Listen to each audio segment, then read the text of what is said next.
अब आगे बढ़ते हैं, आगे बढ़े। अब देखो, हाँ।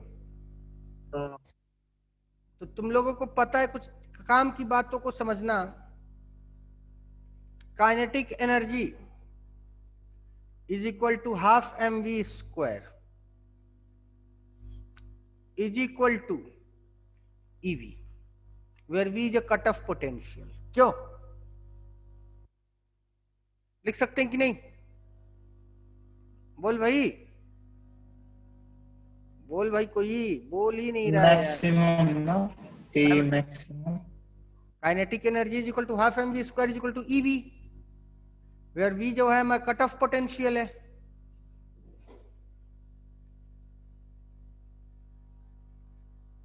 ना। और ई क्या है? 1.6 इंटू 10⁻⁻19 चार्ज ऑन इलेक्ट्रॉन है। तो क्या लिख सकते हैं? एम वी का whole square is equal to 2 VEM, where M is the mass of electron.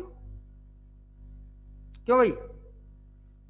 तो P square is equal to 2 VE mass of electron. तो P is equal to 2 VEME का अंडर रूट। और P की value कितनी है? H upon lambda. तो implies that lambda is equal to H upon 2 VEME का under root. इसे कहते हैं डी ब्रॉगली वेवलेंथ। इसे क्या नाम देते हैं? De Broglie wavelength. लिख लीजिए।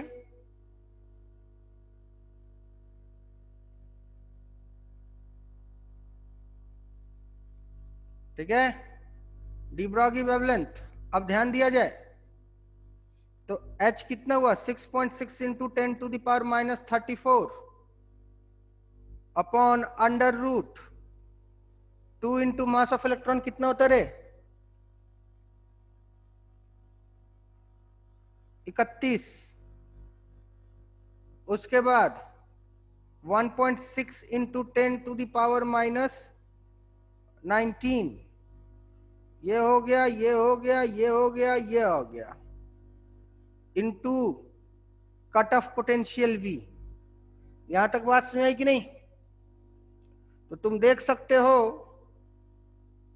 कि यहां पे आने वाली चीजें, ये भी एक कांस्टेंट, ये भी एक कांस्टेंट, ये भी एक कांस्टेंट, इन सबको सॉल्व करने पे कांस्टेंट वैल्यू ही आएगा।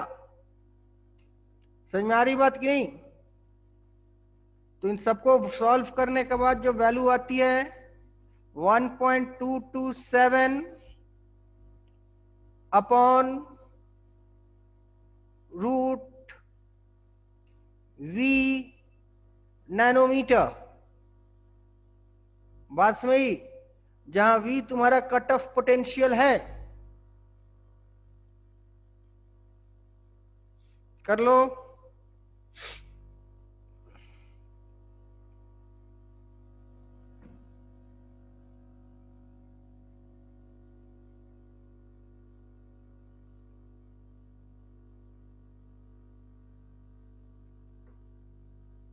हो गया? कोई डाउट? नहीं। जल्दी करो। हो गया। फिर चलो ना। पीछे लो।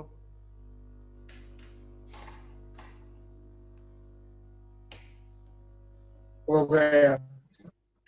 तेरा EMI कंप्लीट रुको रुको। है? क्यों बचा है? जहीर खान को क्यों सुनता है तू? जहीर खान पास कराएगा।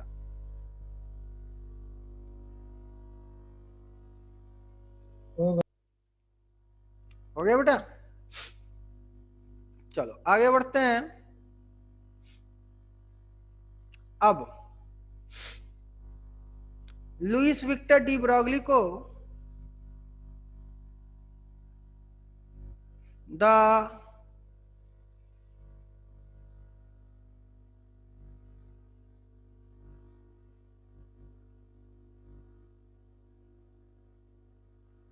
approach of Louis Victor de Broglie was practically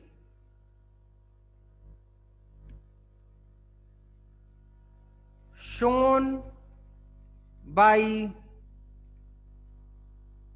Germer and deviation. Germer and deviation नाम के दो साइंटिस्ट थे जो कि लुइस विक्टर डी ब्रॉगली के हाइपोथेसिस को या उनके सोच को सही साबित किए थे। बात समझ आ रही कि नहीं आ रही? हेलो, बाई क्या है? हाँ बेटा। जर्मन एंड डेविशन, वो बाई क्या है? जर्मर GERMER और डेविशन DAVISSON। जर्मर और डेविशन दो नाम थे दो दोस्तों के। इन्होंने एक प्रैक्टिकल साथ करा और साथ प्रैक्टिकल करके इन्होंने इनकी बात को सही साबित किया। देखिए, बढ़िया चीज तो है ये।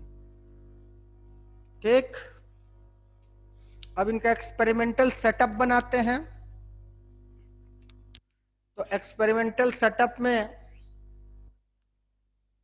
सबसे पहले, फोटो बनाने आता है तेरे को रे? हैं? ये फोटो बनाओ जिनके पास एनसीईआरटी है। जिनके पास एनसीईआरटी नहीं हो मेरे फोटो को फॉलो करो, पेज नंबर 403।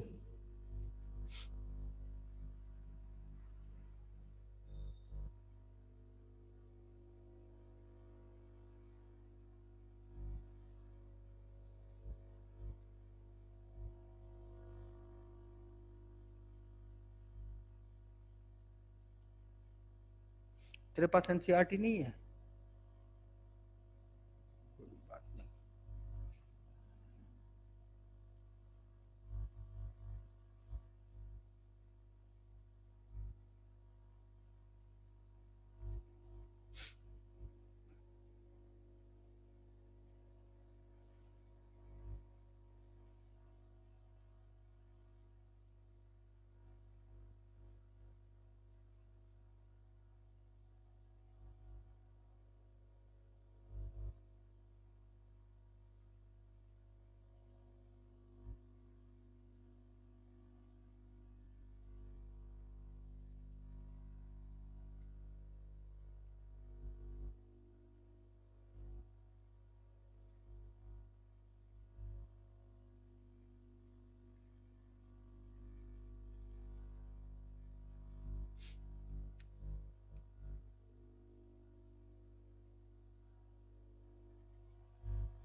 ये क्या हो गया?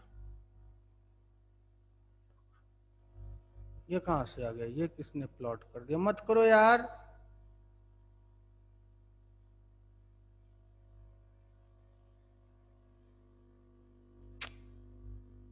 कौन डिस्टर्ब कर रहा है यार? कहाँ गायब हो जाए? मत करो प्लीज।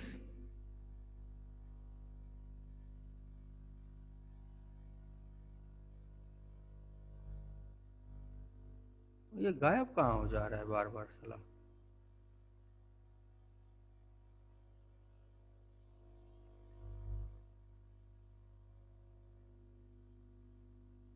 हाँ, अब सही हुआ है।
ठीक।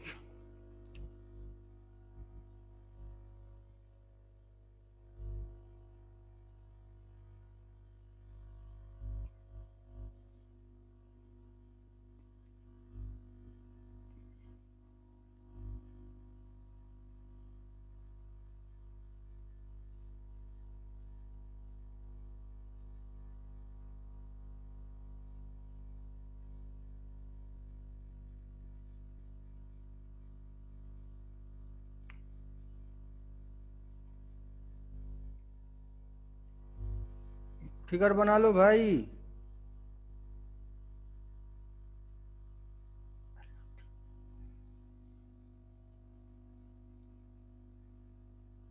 सबको नाम लिख लो। तो जब सबको नाम लिखेंगे तो ये हाई टेंशन, लो टेंशन, ये फिलामेंट एफ, ये हो गया मेरा इलेक्ट्रॉन गन। यही होता है इलेक्ट्रॉन गन। सबका यूज बताएंगे। ये हो गई मेरी इलेक्ट्रॉन बीम।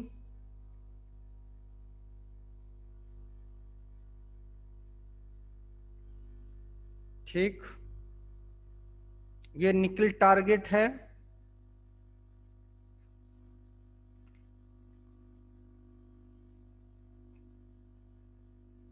ठीक है।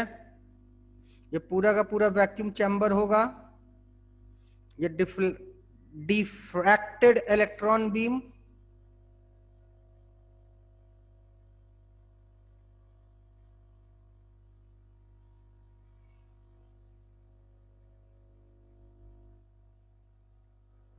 ठीक है। और ये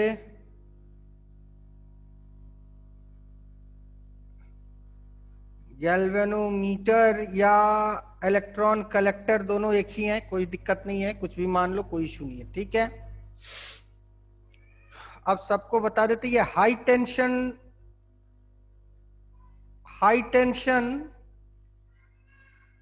सोर्स ऑफ ईएमएफ, और ये एरो शो कर रहा है कि ये वेरिएबल है।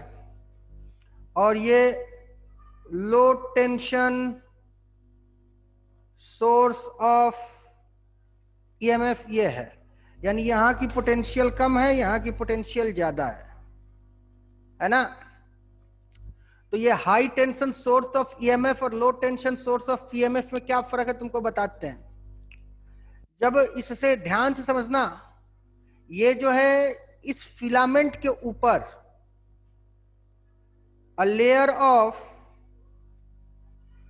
बेरियम ऑक्साइड, पढ़ तो जरा पाठक। फिर से बताओ सर। आए आवाज गा रहा था। किया है सर। आवाज जा रहा है। हाँ, एक बार ये जो मसला है ना, तुम लोग एक बार सर से डिस्कस करो कि जब फिजिक्स का क्लास होता है सर तो हम लोग का नेटवर्क बड़ा डिस्टर्ब होता है, कृपया आप फिजिक्स के टाइमिंग बदल दीजिए। केमिस्ट्री नहीं सर, केमिस्ट्री सभी क्लास में होता है, में होता है वैसे। सभी क्लास में ऐसा होता है। नेट का भी प्रॉब्लम है। तो एक काम करो, ये मसला तुम लोग अजीत दादा से डिस्कस करो, है ना। हम मजाक नहीं कर रहे हैं, ना ही व्यंग बोल रहे हैं, ना ही मजाक कर रहे हैं, हम सीरियसली बोल रहे हैं। या तो अजीत दादा से डिस्कस करो या तो सुप्रिया सुले से डिस्कस करो। कहो कि आप लोग मेरे लोकल सांसद विधायक है, चारों तरफ लॉकडाउन लगा है, हम लोग ऑनलाइन भी पढ़ नहीं पा रहे हैं। कम से कम आप लोग सांसद और विधायक हैं तो आपकी जिम्मेदारी बनती कि यहाँ नेटवर्क बढ़िया कराया जाए। और अपने अपने जो टेलीफोन सर्विस यूज करते उसके कस्टमर केयर से बात करो। समझ रहे हो मेरी बात बेटा? हम इस मसले के लिए यूजलेस हैं, हम इसमें क्या सॉल्यूशन दे सकते हैं बोलो? तुम लोग को लगता है इसमें हम कुछ बता सकते हैं, कर सकते हैं? इससे बात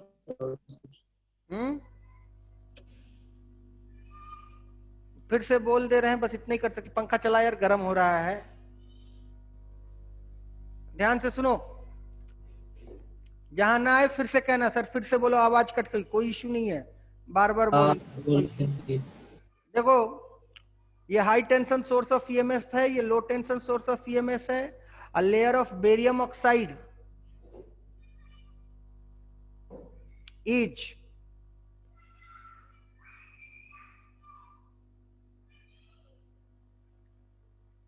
painted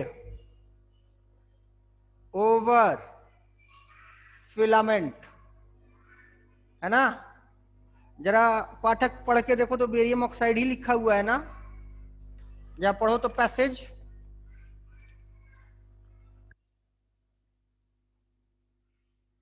हाँ सर, बेरियम ऑक्साइड ही है। ठीक है।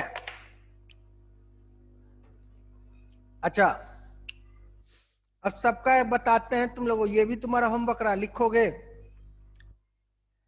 ये जो सेल लगा हुआ है, यहां पे याद रखना, यहां पे फोटो इमिशन नहीं होगा, यहां पे थर्मोइक इमिशन होगा। यहां पे कौन सा? यहां पे बेरियम ऑक्साइड की लेप लगे हुए हैं इस फिलामेंट के ऊपर। अब क्या होगा कि जब इस फिलामेंट से करंट गुजरेगा तो ये फिलामेंट गर्म होगा, हीट जनरेट होगा।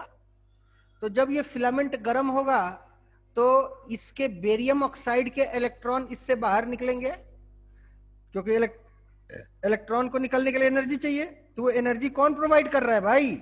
यहां इस फिलामेंट पे लगी हुई हीट। और इस फिलामेंट पे हीट कैसे आ गई?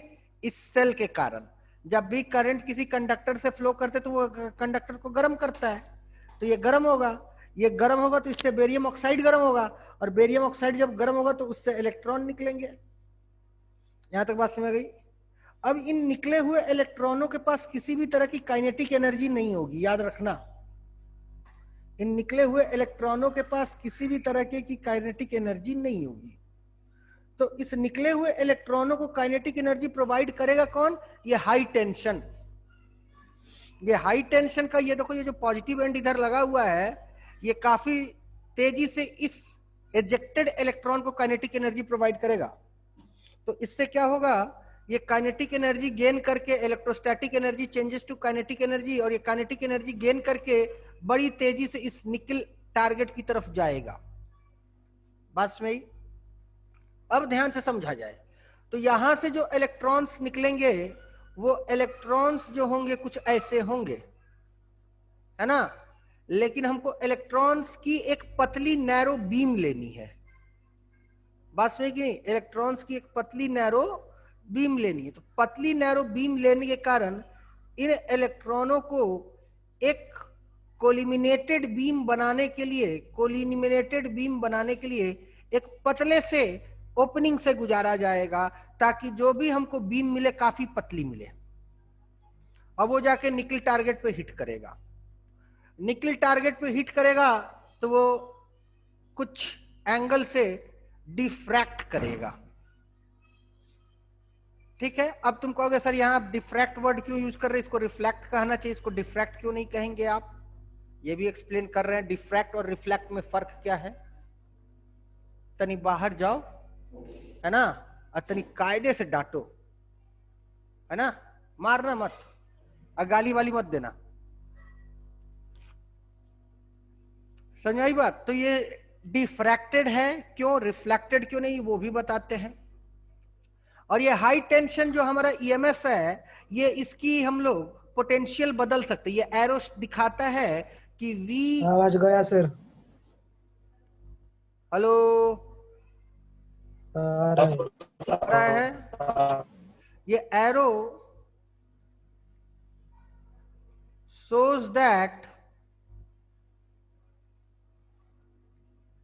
potential of high tension is variable। बात समझ आई कि नहीं? नोट करो इसको पूरा, चलो जल्दी कर नोट करो।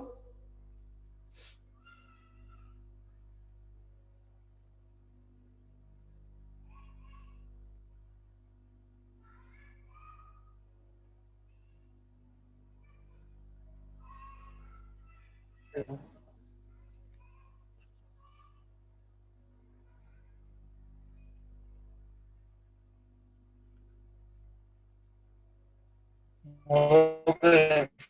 क्या बोल रहे हो बेटा?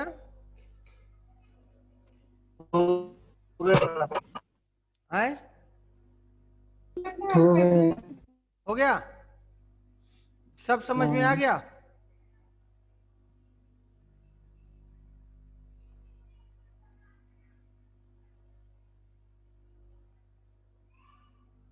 फिगर बना लिया सबने? हाँ। चलो आगे बढ़ते हैं।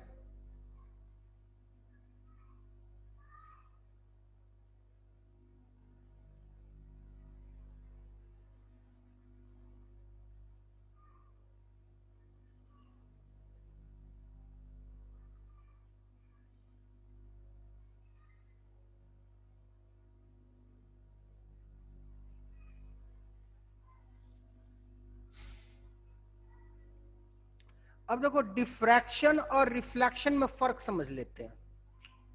अगर ये कोई वेव चला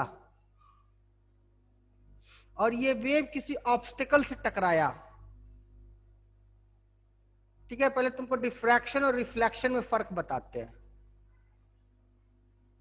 ये कोई ऑब्स्टिकल है और ये कोई वेव है, और ये वेव आके इस ऑब्स्टिकल से टकराया, और ये ऑब्स्टिकल का साइज जो है, ये अपने ऑब्स्टिकल, सॉरी, ये वेवलेंथ जो है, वेवलेंथ, तो वेवलेंथ की जो साइज है वो too much less than obstacle है। तो क्या होगा, ये रिफ्लेक्ट कर जाएगा ये वेव। बात समझ कि नहीं? और अगर ऑब्स्टिकल का साइज बहुत छोटा है और कोई वेव आके इससे टकराया, यानी इस केस में जो मेरा ऑब्स्टिकल जो है, wavelength is nearly close to obstacle, ठीक है, तो क्या होगा कि ये रिफ्लेक्ट नहीं करेगा, ये बल्कि थोड़ा सा मुड़ जाएगा। रिफ्लेक्ट करने की जगह थोड़ा सा ये मुड़ जाएगा अपने यूजुअल पाथ से, और इसी मुड़ाव को कहते हैं डिफ्रैक्शन। इसको इन डिटेल हम लोग पढ़ेंगे वेव ऑप्टिक्स में। तो डिफ्रैक्शन जो होता है वो क्या होता है पता है?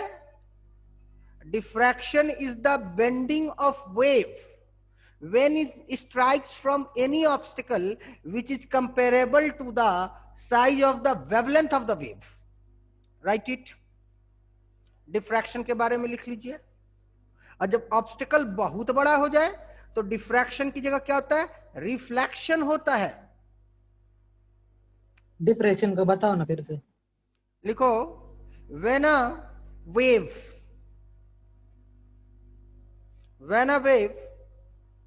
strike with some obstacle,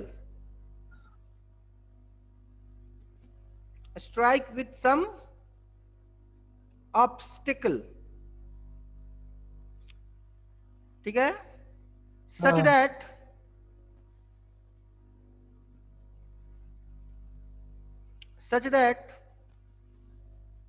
the size of the obstacle is nearly comparable to the wavelength of the wave.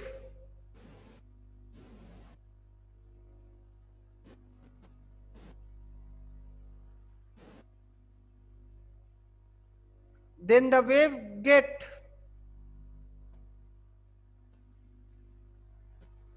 slightly bent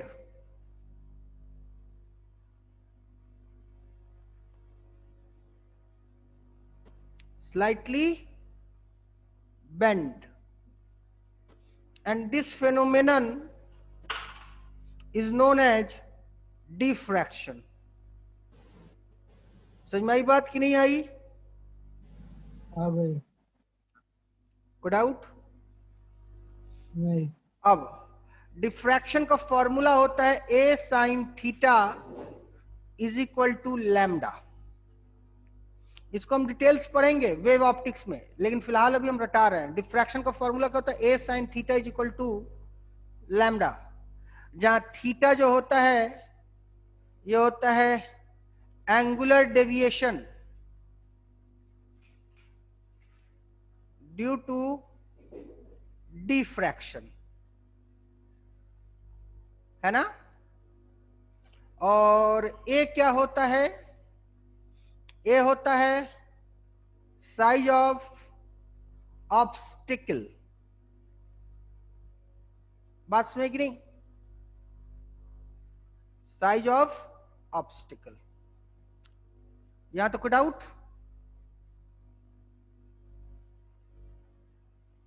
लिख लिया सबने?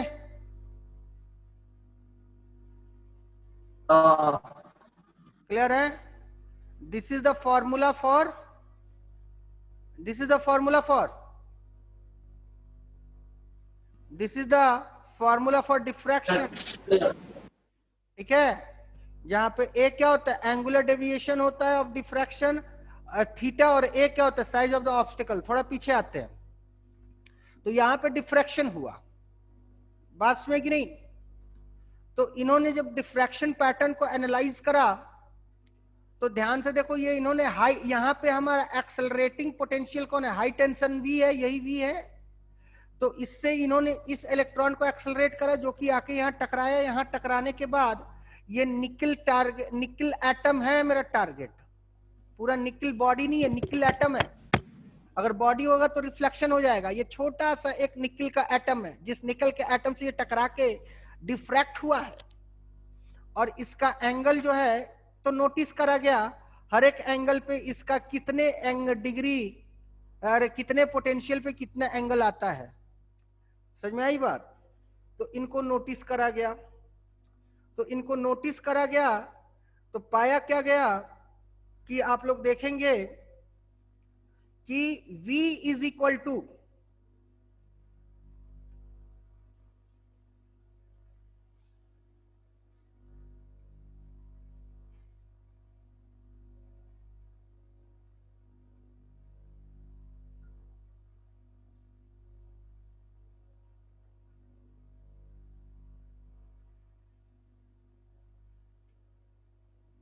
V is equal to, so it has been found that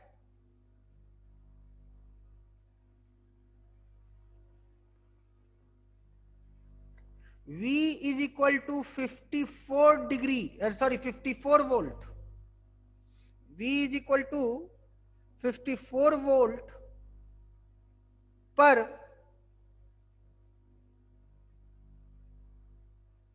theta जो है वो हमें 50 degree का मिला। ठीक है, 50 यहां पे 54 वोल्ट लेने पे ये जो थीटा है हमें 50 डिग्री का मिला। अब इन फॉर्मूलों को हमने वेवलेंथ निकालने की कोशिश करी। ठीक है, ठीक समझ में आई बात? तो हमने क्या लिखा? A sine 50 degree equal to lambda. जहां ए जो होगा वो क्या होगा, साइज ऑफ निकल एटम। हमने यहां से लैम्डा निकाल लिया इस कॉन्सेप्ट से, ये हो गया लैम्डा 1। उसके बाद लैम्डा 2 हमने निकाला कितना, 1.227 upon root of accelerating potential की कितनी थी, 54 नैनोमीटर। इसको भी सॉल्व कर लिया। तो ये डी ब्रॉगली का हाइपोथेसिस था, और ये हाइपोथेसिस तब ट्रू होता जब इसको वेव माना जाता, इसको वेव माना जाता। तो पाया क्या गया कि lambda 1 is very much close to lambda 2, यानी कि जो डी ब्रॉगली की हाइपोथेसिस है वो एग्जैक्ट वेव होने के आसपास है। बात समझ में आई कि नहीं आई? हेलो हेलो, हाँ समझ में आई बात? यानी कि हम लोग कह सकते हैं, तो इसको डेविएशन और जर्मर को एक्सपेरिमेंट के लिए नोबेल भी मिला है। तो उन्होंने ये दिखाया कि डी ब्रॉगली की जो हाइपोथेसिस है वो बहुत सटीक है, ठीक है। यानी कि डिफ्रैक्शन होता है, और डिफ्रैक्शन किसका कैरेक्टर है, डिफ्रैक्शन किसका कैरेक्टर है, वेव। वेव का। इसलिए कह सकते कि जो यहाँ पे इलेक्ट्रॉन निकला है, ये जो इलेक्ट्रॉन निकला है ये travel as a form of wave कर रहा है। बात समझ आई कि नहीं आई? क्लियर है? नहीं तो दोनों एक्सप्रेशन सही कैसे हो सकते थे? नोट कर लो जल्दी से इसे।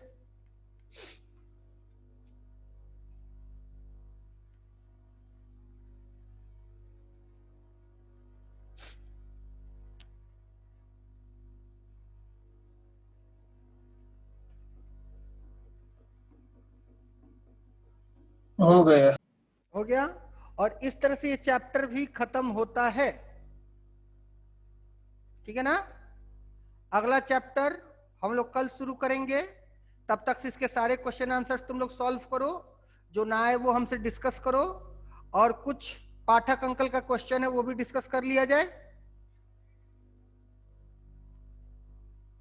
तो देखते हैं। अच्छा पाठक, पाठक हाँ सर। तू ये बता कि रात को 1:41 पे जगा था, हाँ सर। क्या कर रहा था? पढ़ने गेम के खेल रहा था। नहीं सर, गेम नहीं खेला। पढ़ने के बाद ऐसे ही बैठे थे। बहुत बढ़िया, शाबाश बेटा। ऐसे ही लेट नाइट पढ़ा करो। कहीं जाम हो गया रे? अरे ऐसे ही पढ़ा करो लेट नाइट। अब हम रिकॉर्डिंग रोक देते हैं, ठीक है।